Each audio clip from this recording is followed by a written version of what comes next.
Pet Behaviour Odysseys, Episode 4, Separation-Related Problems. Hello and welcome to Pet Behaviour Odysseys. My name is Millie Jones, and when I'm not doing this podcast, I'm busy working at the Animal Behaviour Clinic at the University of Lincoln, where we support people with pets with problem behaviour. I'm the co-host of this unique podcast series, and Pet Behaviour Odysseys is exploring the experience of having a problem pet, focusing especially on the client's experience. Those of you who have been listening to the other episodes, you may have noticed something slightly different about the start of this episode, but we'll explain that shortly. So let me start by introducing my colleague at the clinic and co-presenter of this series, Professor Daniel Mills. Hiya. Hello. Before we get back to chatting with the family who are the stars of the series, given their pet behaviour odyssey. Hi, Becky and Craig. Hello. And we got Drax here. And we have Drax that our listeners won't be able to see, but we have the pleasure of seeing him there too.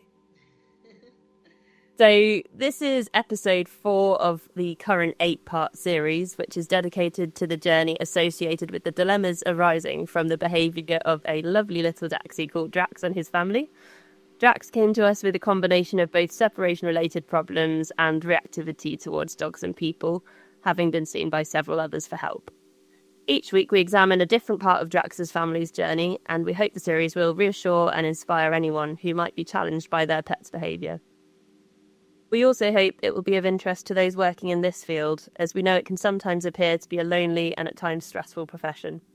Whatever your situation, we hope you appreciate you're not alone. So without further delay, let's get started. So thank you, Becky and Craig, once again for joining us today and making this series possible. In the previous episode, we explored your initial experience at Lincoln, where we knew already that Drax had problems with being alone and with other dogs and some people such as visitors to the home. We discussed in that episode how we laid the foundations for change at that time, and for those who haven't maybe listened to that episode yet, you can go back and listen to it. In the current episode, we're going to take a deeper dive into the issue of separation-related problems. These are very distressing for owners and can be enormously impactful on an owner's routines and quality of life. So perhaps for the benefit of listeners, we can just ask you to tell us a bit about what your life was like at that time, and the sacrifices you were making and how it was impacting you. So if we just start there with a little recap on perhaps what Drax would do when left alone and how that was impacting you at the time. Yeah, so the worst behaviour that we saw from Drax when we did leave him on his own was where he would physically hurt himself. So obviously it came with the defecating in the house, weeing, chewing, all those things. But I think the most extreme was when he was scratching at the door so much that it made his nails bleed. And Craig mentioned previously he was watching him on the puppy cam once in our old house, and we'd put him in this large enclosure in the house just to give him some space. It was like a pen, but he was like scaling the pen to get out of it, like just climbing up it, so, and then just dropping down. And he was only little, so he could have really hurt himself. So when we saw that and we saw what he was doing to himself, we just made the decision then that we just couldn't leave him alone for any period. So it's from that point really where we did become quite bound to staying at home with Drax, or one of us staying at home while the other went out. So we were very much living separate lives. And as you mentioned, around his reactivity to people and dogs, that sort of started to happen as well. I can't remember the exact point where it happened with people. I just remember when I started taking him out on his walks, whenever we walked by someone, there was like a builder who would walk by us every morning with a high vis on, and he'd just start barking at him and like lunging at him. And it felt like it came out of nowhere. And then from that, walks then become stressful, and it wasn't enjoyment having Drax. In all honesty, it was hard work. It was draining. It was just sad, wasn't it? Yeah, we didn't get the life that everyone dreams of when you're getting a dog. You want a dog where you can have nice long walks, and it should really enhance your quality of life, and it really didn't at all. It significantly worsened our quality of life. Yeah, and completely understandable given how small your world had to become in that way. but also, we've mentioned there that it's distressing as an owner to live in this situation, but obviously not to disregard the distress for Drax as well in these situations, which we know from sort of speaking to, obviously we know, but those who are listening also know sort of that big component for you both as well, was knowing that Drax was struggling in these situations. Yeah. So I'll hand over to Daniel now to explain a bit more about separation-related problems, or separation anxiety, as it is more commonly known. Yeah, so in the last episode, I think it was the last episode, I can't remember. You said sort of one of the big breakthroughs for you was this whole issue of realizing that this separation-related problem was actually something to do with frustration. And whilst there's a lot of emphasis put on the relationship, and we are going to talk a little bit about the relationship later on in this episode, it is really important that people understand that how much frustration plays a role for the dog in separation-related problems. The other thing to appreciate is that people often talk about separation anxiety as if it is a thing, when actually it's a thing in so much as it's a presenting problem, but what is going on in the dog's head will vary from dog to dog. And we recognized at least 4 different forms of separation-related problems. A number of years ago, I had a PhD student, Luciana SC, and she looked at hundreds of these cases, and her job was to try and look to see if the different signs seemed to come together. Because, as I say, as it stands, all separation anxiety tells us is the dog is having difficulty when left alone. But in what way is he struggling? That was part of Luciana's question to try and sort out as part of her PhD. So she looked literally, we did surveys across the world. We literally had thousands of dogs in our database, but we had complete data sets on several hundred dogs, which allowed us to look at the different signs. So we asked people, the dog had to be destructive or vocalize or eliminate when left alone. That was the qualification. And then we looked at all the other questions that we could find that everybody had asked in their questionnaires. And then did some whizzy stats. I won't bore people with the details of that as much as I like stats. I don't think anybody really wants to hear about that. You can read the papers. Millie's busy shaking her head for those, because there's no video on this. I'll give you the link. Yeah. But anyway, what Luciana found was, as I say, there's 4 main ways that dogs tend to react in these circumstances. Which the first thing that shows was just how this is more complicated. But one of the other interesting things is all of these seem to relate to frustration primarily. So whilst we talk about anxiety, and people often think of anxiety and fear, this is primarily, as we said, a frustration problem.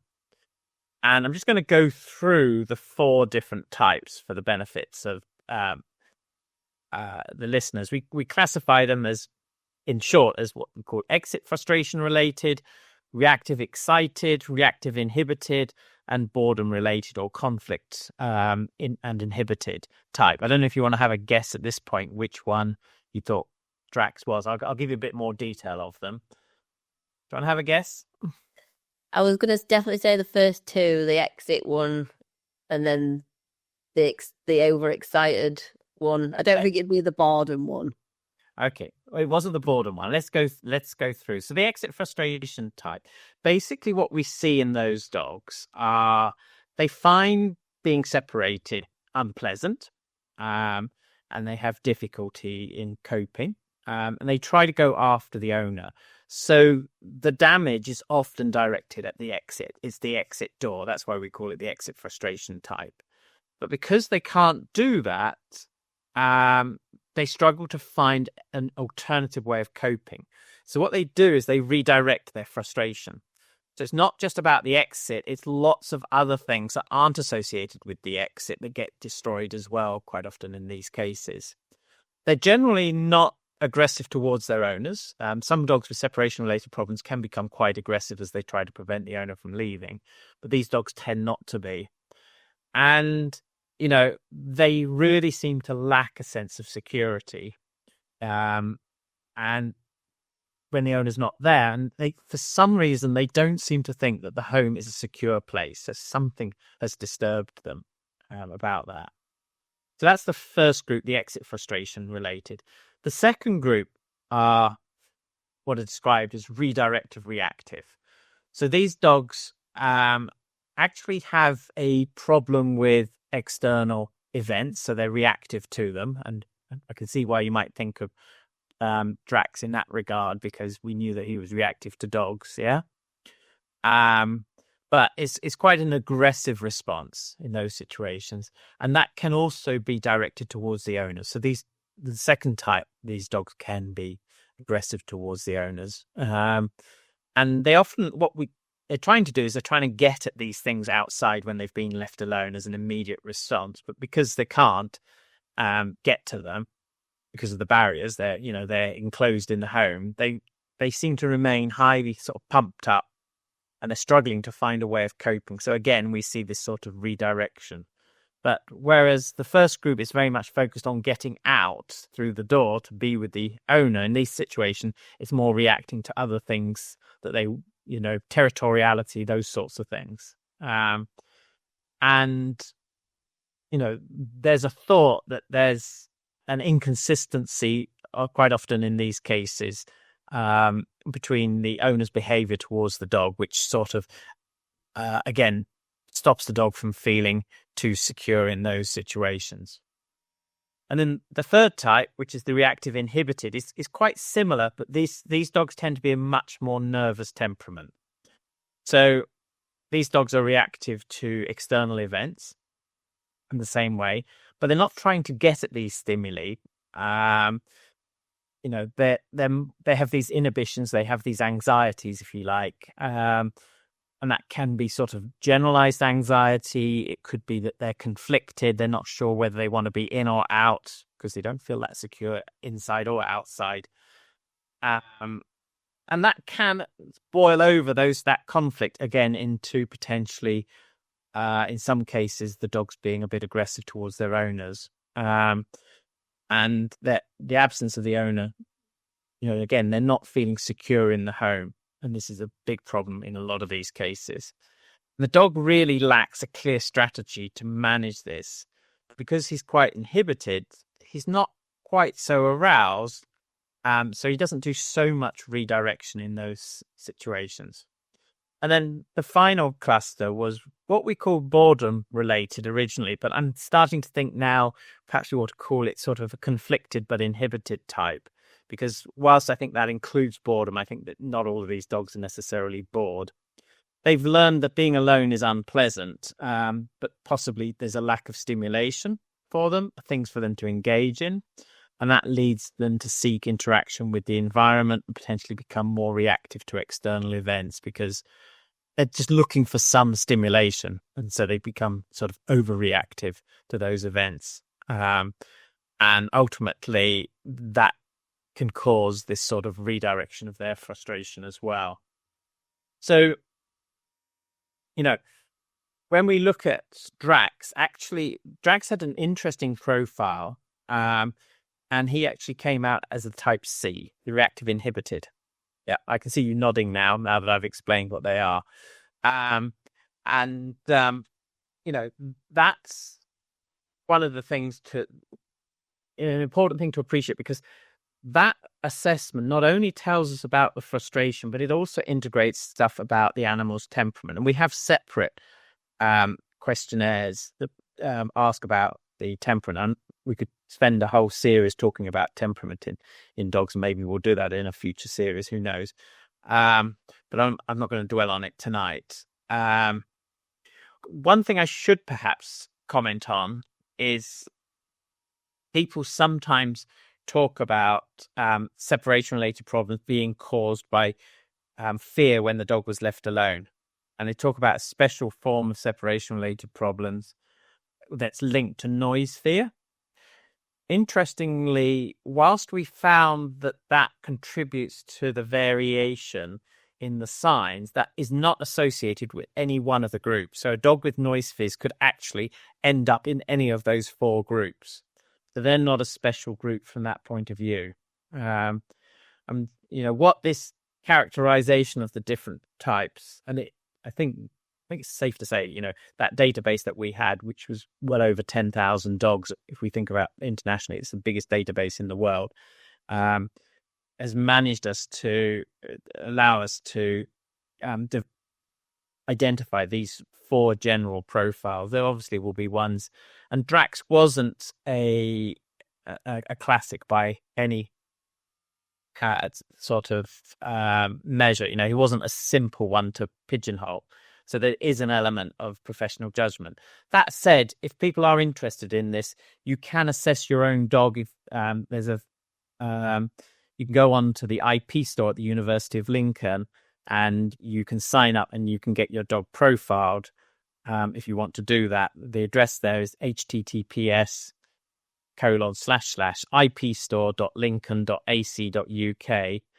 But if you do have a dog that suffers from this problem, we've been working with a company called Zigzag, who do a puppy training app. And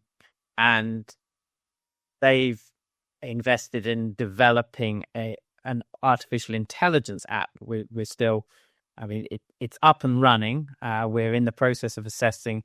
We've done the initial assessment of quality. We've now got about 1,000 dogs that have been assessed on that. We're going to just check and maybe update the AI. If you're interested in that, if you go to separation.zigzag.dog, you can type in your dog's details and it will give you the probability that your dog will fit into one of those 4 categories. So let's go back to Drax. Drax, as I said, was a type C. He was the reactive inhibited. He didn't have a classic profile. So this is where we have to dig in a bit deeper. It's one thing to know, well, he's in that general group, and that tells us a bit about some of the issues. But we have to understand that in the context of, a dog's individual temperament. And we knew that Drax was reactive to other dogs and that there were issues there. But then we had this inhibited bit as well. And this often, as I said, relates to the dog's temperament. So, as I said, as you remember, when you came to us, not only do you do the standard questionnaire, but there's a whole load of stuff about temperament, and they're validated scales that we've developed over a number of years. But I can tell you, it's one of the things that surprised me when I've looked at dogs with separation-related problems. I always thought one of their problems was they were quite impulsive. They didn't think before they acted. And actually, now that we've looked at a lot of separation dogs, that's not a common feature. And Drax is not particularly impulsive. He struggles a bit with novelty in novel situations. And he was generally fearful and excitable, but he also had these significant issues with frustration, and that comes through. And we have this separate instrument that looks at frustration. It divides frustration into 5 different elements. And that can be really valuable, because different elements of frustration, we have developed different exercises. So, as I say, we tried to tease out. In Drax's case, it seems that his issues with frustration mainly related to his general sensitivity. So it was really an issue was, he just boiled over. He actually had quite good tolerance of barriers. Which might seem strange because you said about him removing his nails and things like that. And he also has quite good tolerance of personal space. That's another trigger of frustration. When you enter into somebody's personal space, you're potentially limiting what they can do. So territoriality, but also close space. But he seemed to find that. And also, he wasn't one of these dogs that when he got frustrated, he got so single-minded. He actually could keep a broader view. You could focus on other things. And that's always a good sign to see. If you get a dog that gets frustrated and they get like tunnel vision, then you've got a much harder job trying to communicate with them. And when we looked at the videos, and I'm sure you'll remember this yourself, he'd often pause and he'd look around. So he's looking for other sources of information.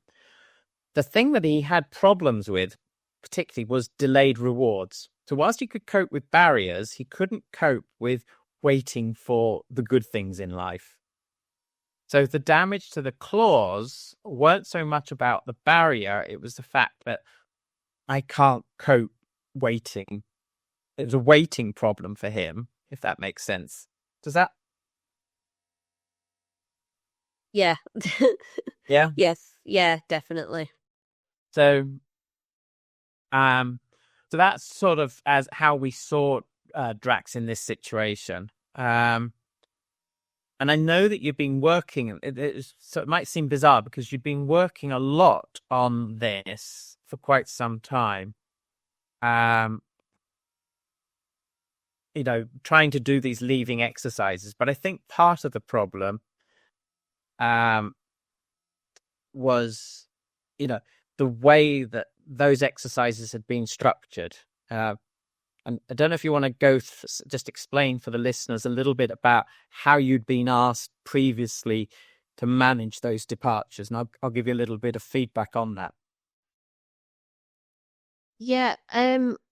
So if I just think back to the first trainer we had, it sort of started off small. So we were asked to put him on like a mat and then just take sort of steps away from him.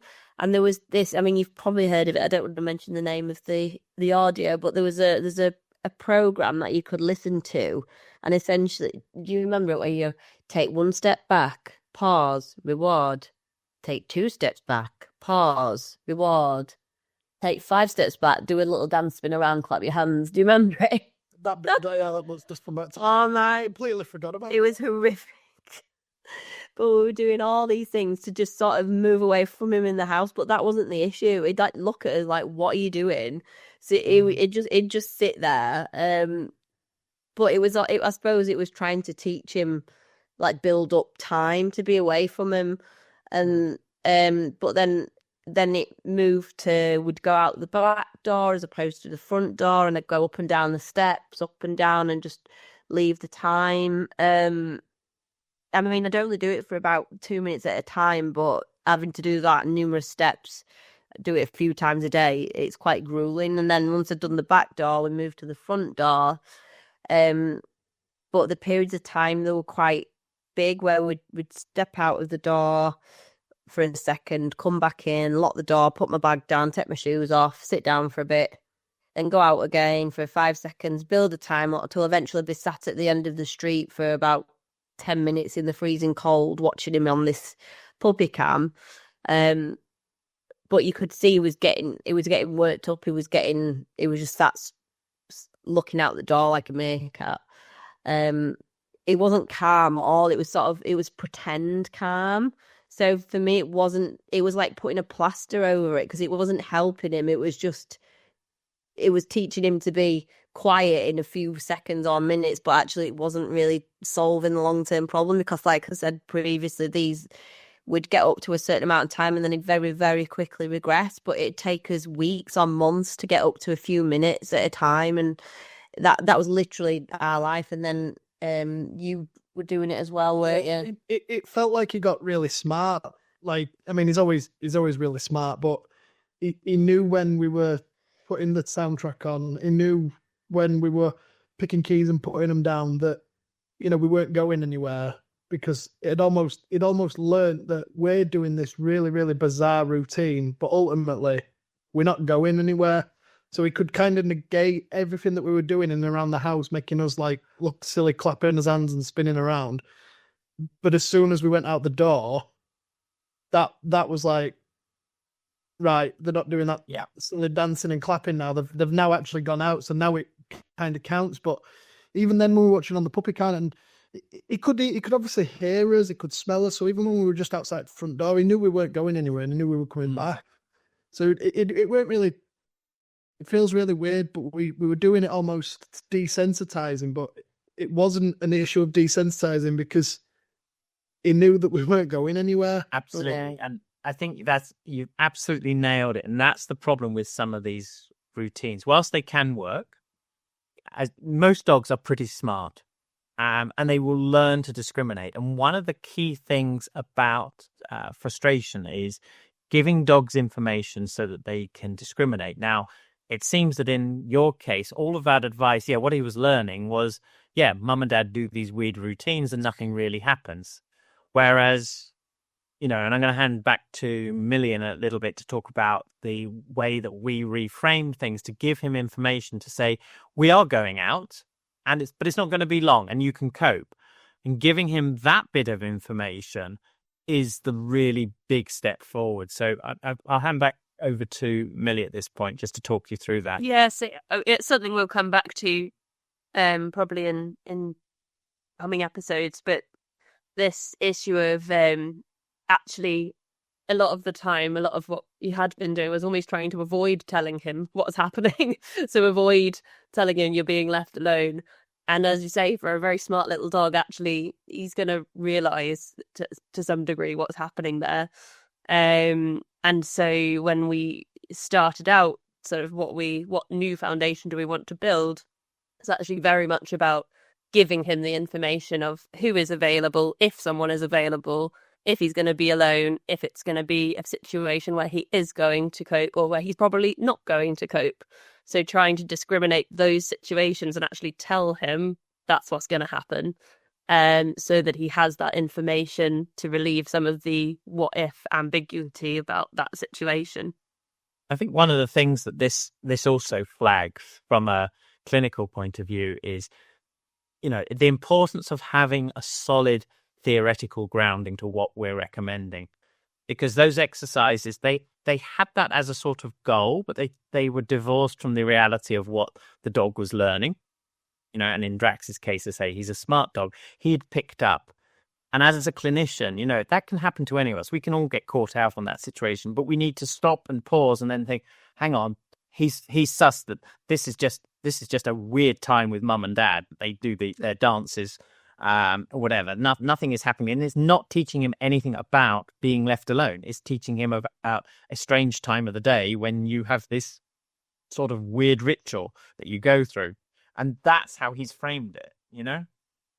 Yeah, absolutely. It definitely was a weird ritual. Our neighbours must have thought we were just bananas, like just hovering outside. Honestly, it was the things that we did was just ridiculous. It was, but we were told that this was the treatment for separation anxiety, and it was a number of different behaviourists that did the very, very similar program, just charged us different prices and gave us different diaries and slightly different things to make it sound like it would work. But it just, like I said, it was just putting a plaster on it.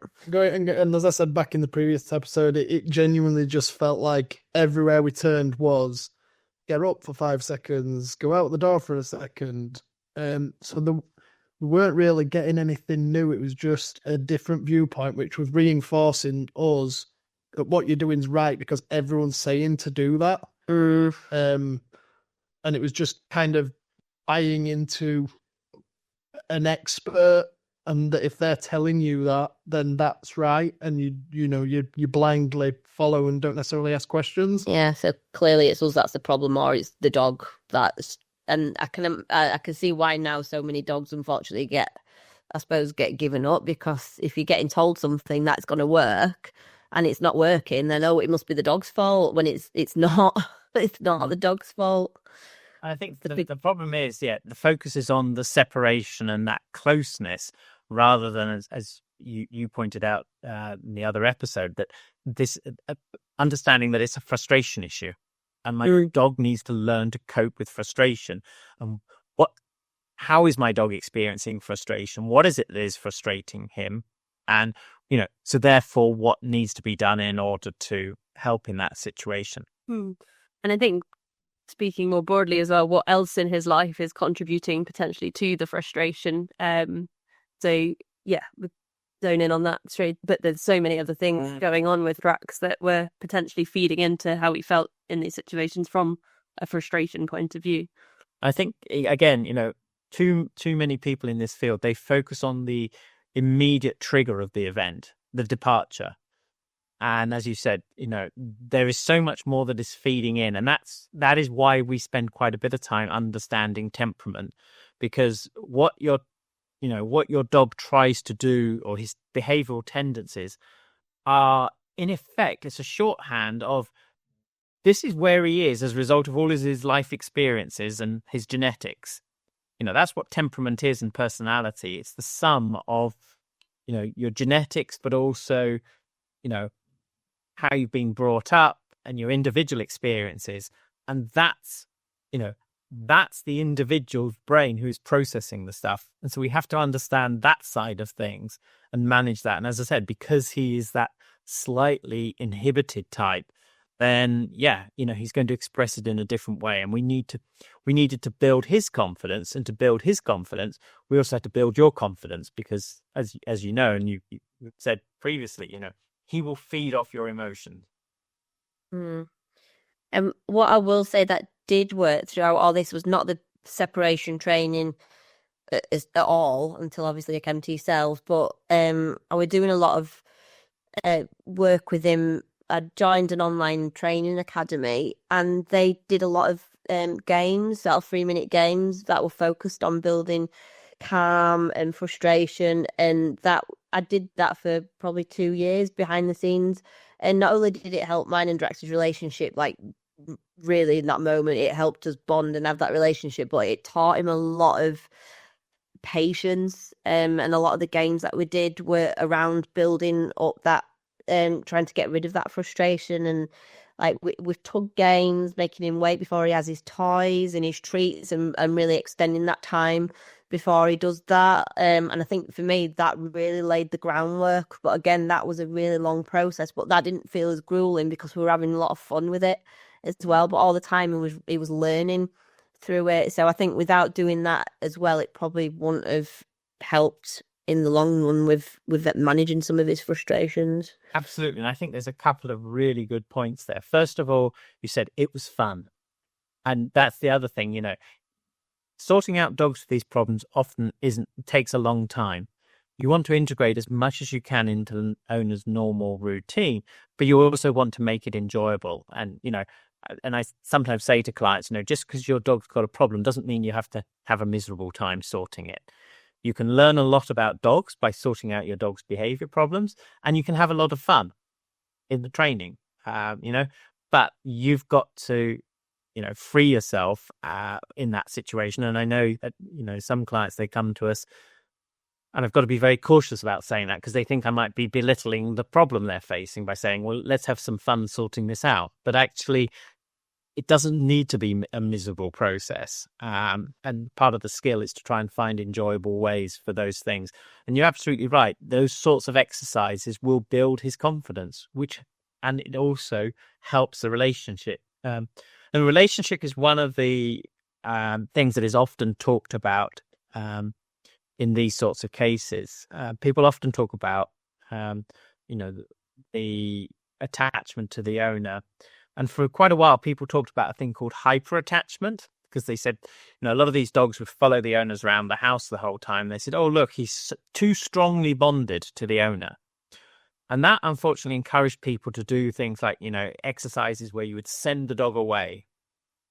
Well, dogs are part of our family. And, being sort of told to go away in no uncertain terms fairly randomly is pretty stressful. It's not a good solution. And in recent years, we've completely turned this whole idea of hyper-attachment on its head. We don't believe that dogs are overly attached when they're following the owner. What they're doing is actually, these dogs are seeking the comfort of attachment, but for whatever reason, they're not getting it fully from the owner. So that's why they're following them around the whole time, because they can't sit and relax in the owner's presence, because for whatever reason, they're not getting the normal safety and security. So it looks, that you see the same behavior if the dog was hyper-attached, but there isn't, as far as we can tell, in humans, there's no such thing as hyper-attachment. We don't think it exists. It's actually a sign that the security is not there in the relationship. And we know that when we looked at the very beginning with you, we asked you to answer some questions about the style. And we haven't published this work now, so I'm not going to say too much about it. But we were looking at the style of the interactions, and perfectly understandable. If you've got a dog with these sorts of problems, they are frustrating at times. They're draining. I don't blame any owner who occasionally, has a sob in front of their dog because they're just so frustrated with it. And, owners will occasionally lose it as well. But unfortunately, because dogs are so tuned into emotion, this can result in a thing called disorganized attachment. And that seems to be the sort of type of insecure relationship that makes the dog quite emotionally reactive. And that was an issue for Drax. So by doing the sorts of exercises that you were doing all the right things from that point of view. And also, from Drax's behavior, he was learning confidence and you were learning confidence as well. And that's something which sometimes we have to work on a lot with owners, is getting that consistency back in the relationship. And I also think this is one of the reasons why these problems are more common in rescue dogs. If you think about a rescue dog, they've, in their previous life, they had a relationship with a person. Then for some reason that they don't understand, they suddenly end up at a rescue. And it doesn't matter how good your rescue is, it is stressful for a dog, and you have severed that relationship. Now, dogs are incredibly forgiving, and it's easy, I think, for people to exploit dogs because they are so forgiving. But when that dog comes out of the shelter with a new owner, he'll be really pleased to see people, but does he develop the same level of trust, for want of a better word? Does he believe that there is the consistency in the relationship? Does his brain make those predictions and say, you are my group and I'm with you? Because his brain is being told, well, it didn't last time. So they are much more likely to be insecure in their attachment. And I think that's one of the reasons why rescue dogs perhaps at higher risk. I don't want to put people off getting a rescue dog, but it's about making sure that if you get a rescue dog, you work at his pace, you give consistency so that he understands where he needs to be, and then he can settle in and he can live a new life. And those dogs will, with time, turn into the greatest partners. But they have this insecurity.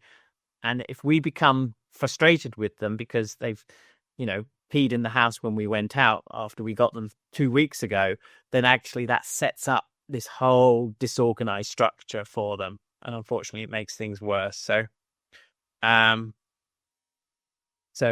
anyway, so I don't know, as I said, I know from the consultations that we had, you sort of talked about some of the frustrations you had, but does that sort of chime true for you? Yeah, I'd say so. I will be the first to admit that I did get frustrated a lot with Drax, especially as we were getting more and entrenched in this lifestyle. And the games that we did in the bonding, it was really helpful when I was in a particular, we were in a really difficult situation with him where that relationship had just sort of gone. They were the thing that helped get it back on track, but I can see why that was confusing for Drax and inconsistent. So yeah, no, I completely agree. I've got a disorganized attachment. Well, I know. No, it's chat. You said you've learned, and yeah, I'm sure you've got it sorted now. And the thing is, I'm grateful that I can have this conversation with you, because I would, whilst we gather this information, we don't always reveal it to all of the owners. It's because you've made such progress, and I know that because how, you wear your heart on your sleeve as well, and you're very straight, that I felt that, we could share that with you. And I just want to make it very clear, we never blame owners for that, unless you've had the experience, you have no idea of the pressure that an owner is under. And that's one of the reasons why we're doing this series, is because I don't think it's spoken about enough, the stress it is for owners in that. Yeah, absolutely. And kind of going through that assessment and speaking about sort of the attachment and the frustration and the temperament tendencies with Drax, Going back again, sort of how did you feel, both of you, and I know, Craig, you got it sort of secondhand from Becky when she got home from the consultation, but how did you feel about our evaluation of Drax sort of following that consultation? We've talked about that process in the last episode, but coming away with this sort of evaluation and this hopefully understanding, how did you feel about that at the time? I felt very relieved, and I felt it just was so different. The whole process was completely different to anything else that we'd done before. So I just felt like this was giving us a silver line, I suppose, because I just really didn't want it to be the same as the other times that we've tried to get Drax help. And I think Craig said before this had sort of been the make or break. If it didn't work, then I mean, we have talked. Well, there has been talk about Drax having to be rehomed at a couple of significant points throughout sort of his journey with us for various things. The separation being one, and there was an incident with my daughter that happened, and he sort of snapped at her because he was resource guarding a toy, and that sort of sent things spiraling a little bit, and we thought that's just another thing on top of everything else. So to actually have a program that worked for us and we could see results, it was life changing. It was game changing. I could never give up Drax no matter what, but obviously you have to think as well when you've got children, if there's a risk to them, and he never was a risk to Maeve. It was again part and parcel of some of his issues with resource guarding. So that was our fault for not managing it properly. But don't be hard on yourself. It's part of all of the frustration that he's got. You know, the resource guarding again is about he wants control over things, and if he feels he doesn't have that sense of control or much control, then he will pick on things like resources to protect them. So it's part of that much broader profile. I know we focused on the separation related issues, but actually, yeah, his reactivity to other dogs and to people, all have their root in frustration. So it's by managing the frustration that we manage the other things as well. And they do need their own little elements. But I think that's an important thing for people to appreciate. If your dog has multiple problems, a good behaviorist is going to be looking to see what's the simplest emotional explanation, rather than say that your dog has 17 different behavior problems. Your dog has a problem with frustration that manifests in 17 different ways. Yeah, and I think that was exactly the difference. It was that key note of saying it is frustration, and some of the strategies that you give us throughout the training were just completely off the chart, but not really. They were just completely different to what I've been told before. And I know you're probably going to talk about them more, but just leaving the signals and having a signal of one is essentially saying, it's tough, you're being left, this is what's happening. It was really hard for me to sort of comprehend with what was going on, but actually having experts telling me that it's okay to leave him, and yeah, he might not cope for a little bit, but actually he's not going to die, he's going to be fine. And I saw that. So yeah, it was absolutely life-changing for us. That's all I can describe it as. And it was just nothing like anything else, but it was so much more simple. So yeah. Well, you're so good at setting up future episodes. We're going to be talking about those exercises in a later episode as well. So thanks for that. So I think the take-home message from today is really that for people to appreciate that separation anxiety, separation-related problems is not a diagnosis. It's what we call a syndrome. It's a collection of signs that go together, and it's the starting point. And we need to be prepared to probe deeper into that to understand exactly what the dog is doing. We need better quality behavioral information, and we can usually get that if we spend time with clients to understand that. We need to also understand the role of the relationship and not judge people on it. It is not surprising that, people with dogs with these problems are going to get frustrated themselves. But there may be other things going on in their life that result in inconsistencies in behavior that we need to address in that. The other key thing is that, with all of the cases, we don't treat problems we don't treat diseases or behavioral disorders. We treat individuals. Everybody who comes to our clinic, the dog and the client, they are each unique. We often hear, clients say sort of, well, I've treated all my dogs all my life all the same. Why is this one different? Because every dog is different to every other dog. And so it responds differently even to the same thing. And, there's a growing body of research. So we are learning more and more about how to manage these things effectively. So I think that brings us to the end of this episode, and I'd like to close by saying a big thank you to both Becky and Craig and Drax for joining us, but also to Daniel, my co-host, for the deep dive into the separation-related problems. And thank you also for listening, and we hope you'll join us for the next episode where we'll be exploring the human side of behaviour modification plans. Thank you and take care. Bye now. Bye. Bye. We hope you've enjoyed listening, and if you want to make sure you don't miss out on the next episode, don't forget to follow us on whatever platform you use for your podcasts. We'd also really appreciate you giving us a thumbs up rating and sharing details with others who you think might be interested. If you are listening on YouTube, you can also leave comments, and we'd love to see your thoughts and suggestions on the episode. You can even go over to YouTube at www.youtube.com/@whatmakesyouklick2323/podcasts and leave a comment on the show, even if you have listened using a different platform.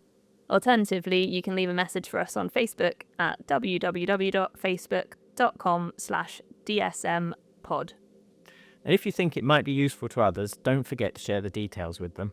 Finally, if you have been affected by any of the issues raised in this episode, please remember you're not alone and professional help is available. In the UK, we recommend you consult with a certificated clinical animal behaviourist, and you can find a list of these at www.ccab.uk.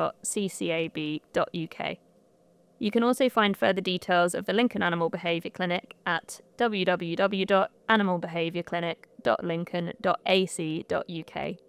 That's Animal Behaviour Clinic, all one word, .lincoln.ac.uk. In the notes linked to the show, we provide further contact details, including to international groups. This has been an independent Million Mills production, and so the views expressed by us are our own and not those of the University of Lincoln. Editing was done by Thomas Mills and original music provided by Henry Eady. Thank you for listening, and all the best till next time.